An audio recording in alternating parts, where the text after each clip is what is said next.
From Missouri. To recognize myself for as much time as I may consume. The gentleman is recognized. Thank you, Mr. Speaker. First, I'd like to recognize Chairman Velasquez for great leadership in a bipartisan fashion in this committee, which has a myriad of issues that we address on a daily basis almost, and I want to thank her for her excellent leadership and providing us the forum with which we can debate these ideas in a fair fashion.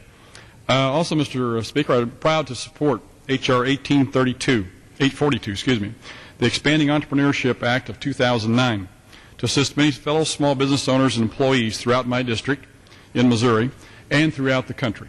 Small businesses have generated up to 80% of net new jobs annually over the last decade and continue to contribute 38% of the gross domestic product. As we try to jumpstart the slumping economy and put people back to work, it only makes sense to provide relief and not more onerous tax hikes to our nation's most productive job creators. While this logic has underpinned alternative plans supported by myself and many of my colleagues to boost the economy and ensure growth in the future, it has been all but ignored by the administration and the majority in Congress. At a time when small businesses are struggling to keep their doors open, we must remain ever vigilant in improving the efficacy of the entrepreneurial and technical assistance programs.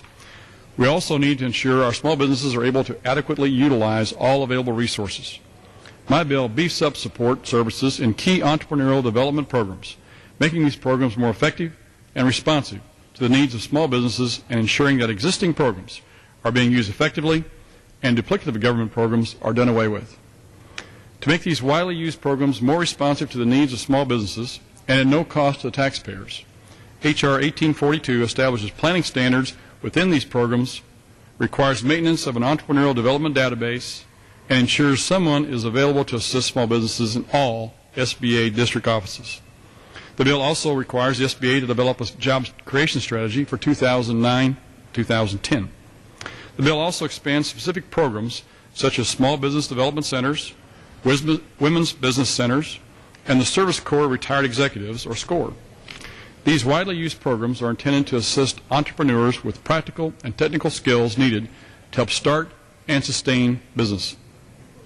In addition, the bill creates a new support program for veteran-owned and Native American-owned small businesses, improves cross-program coordination to maximize use of program resources, and creates 21st century online learning initiatives for entrepreneurs. An investment in entrepreneurial development programs yields strong returns. In 2008, the SBA entrepreneurial development programs helped to generate 73,000 new jobs and bring $7.2 billion into the economy. Some economists have estimated that every dollar invested in these initiatives returns $2.87 to our economy and helps these small businesses thrive. Since the onset of the credit crisis over 2 years ago, available credit to small businesses and consumers has contracted by trillions of dollars. Without access to credit, small businesses can't grow, can't hire, and too often end up going out of business. That is why I am particularly pleased to support a bill that strengthens small business development centers, the one-stop assistance centers for current prospective small business owners designed to assist small firms in securing capital and credit.